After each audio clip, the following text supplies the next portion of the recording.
ಇಲ್ಲಿರುವಂತಹ ನಮ್ಮ ಪದಾಧಿಕಾರಿಗಳು ಎಲ್ಲ ಸೇರಿ ಪುರಸಭೆ ಮುಂಭಾಗದಲ್ಲಿ ಇದುವರೆಗೂ ಪ್ರತಿಭಟನೆ ಕಾರ್ಯಕ್ರಮ ಹಮ್ಮಿಕೊಂಡಿದ್ದೇವೆ.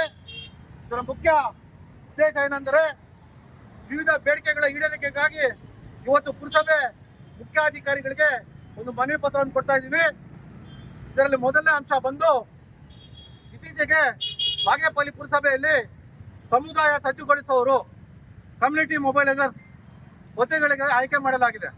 ಆದರೆ ಆ ಹುದ್ದೆಗಳಿಗೆ ಆ ಸಮುದಾಯ ಸಜ್ಜುಗೊಳಿಸುವಂತಹ ಪೋಸ್ಟ್ಗಳಿಗೆ ಒಬ್ಬೊಬ್ಬರಿಗೆ 18,000 ಸಂಬಳ ಇದೆ.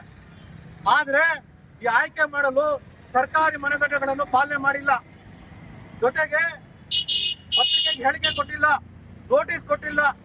ಬಾಗೇಪಲ್ಲಿಯಲ್ಲಿ ಸುಮಾರು 25ರಿಂದ 30,000 ಜನಸಂಖ್ಯೆ ಇರುವಂತಹ ಇಷ್ಟು ಜನರಿದ್ರು. ಕೇವಲ ಸಮುದಾಯ ಸಜ್ಜುಗೊಳಿಸುವವರಿಗೆ ಕೇವಲ 6 ಅರ್ಜಿಗಳು ಬಂದಿದೆ. 5 ಪೋಸ್ಟ್ಗಳಿಗೆ 6 ಅರ್ಜಿಗಳು ಹೇಗೆ ಸ್ವಾಮಿ ಬರುತ್ತೆ? 5,000 ಜನ ಇದ್ದಾರೆ. ಇದಕ್ಕೆ ಆಯ್ಕೆ ಆಗಲ್ಲ ಅರ್ಹರಿರೋರು. ನೀವ್ ಹೇಳ್ತೀರಾ ಸ್ವಸಹಾಯ ಸಂಘದಲ್ಲಿ ಇರ್ಬೇಕಂತ.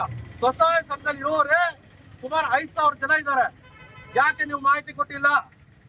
ಯಾಕೆ ಮಾಹಿತಿ ಕೊಡದೆ ಗೌಪ್ಯವಾಗಿ ನೀವು ತೀರ್ಮಾನ ಮಾಡಿ ಆಯ್ಕೆ ಮಾಡಿದ್ದೀರಾ? ಸಮುದಾಯ ಸಜ್ಜುಗೊಳಿಸುವ ಹುದ್ದೆ ತಕ್ಷಣ ರದ್ದು ಮಾಡ್ಬೇಕು ನೀವು.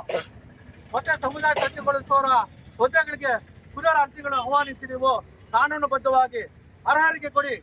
ಜಸ್ಟ್ ಪಾಸ್ ಆಗಿರೋರಿಗೆ ಮತ್ತೆ ಅವ್ರವ್ರ ರಿಲೇಷನ್ಸ್ಗೆ ನೀವು ಇವತ್ತು ಕಮ್ಯುನಿಟಿ ಮೊಬೈಲ್ ಕೊಟ್ಟಿದ್ರ. ಇದ್ರ ಬಗ್ಗೆ ನಾವು ಜಿಲ್ಲಾಧಿಕಾರಿ ಕೊಟ್ಟಿದ್ದೀವಿ, PDO ಗಮನಕ್ಕೂ ತಂದಿದ್ದೀವಿ. ಪುನಃ ಪ್ರತಿಭಟನೆ ಮಾಡಿ ನಿಮ್ಮ ಗಮನಕ್ಕೂ ತರ್ತಾ ಇದ್ದೀವಿ. ಈ ಬಗ್ಗೆ ನೀವು ಉತ್ತರ ಕೊಡ್ಬೇಕೀಗ. ಜೊತೆಗೆ ನಿವೇಶನ ರಹಿತರಿಗೆ ಸುಮಾರು 15 ವರ್ಷಗಳಾಯ್ತು.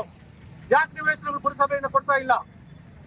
ವಿ ಶ್ರೀರಾಮ್ ರೆಡ್ಡಿ ಅವರು ಇದ್ದಾಗ ಶ್ರೀರಾಮ್ ರೆಡ್ಡಿ ಲೇಔಟ್ ಆಯ್ತು, ಸಂಪಂಗಿ ಅವರು ಶಾಸಕರಿದ್ದಾಗ ಸಂಪಂಗಿ ಲೇಔಟ್ ಆಯ್ತು. ಸುಮಾರು 15 ವರ್ಷಗಳಿಂದ ಪುರಸಭೆಯವರು ನಿವೇಶನ ರಹಿತರಿಗೆ ಯಾಕೆ ನಿವೇಶನ ಮಾಡ್ತಾ ಇಲ್ಲ? ನಿವೇಶನ ರಹಿತರು ಇಲ್ವಾ?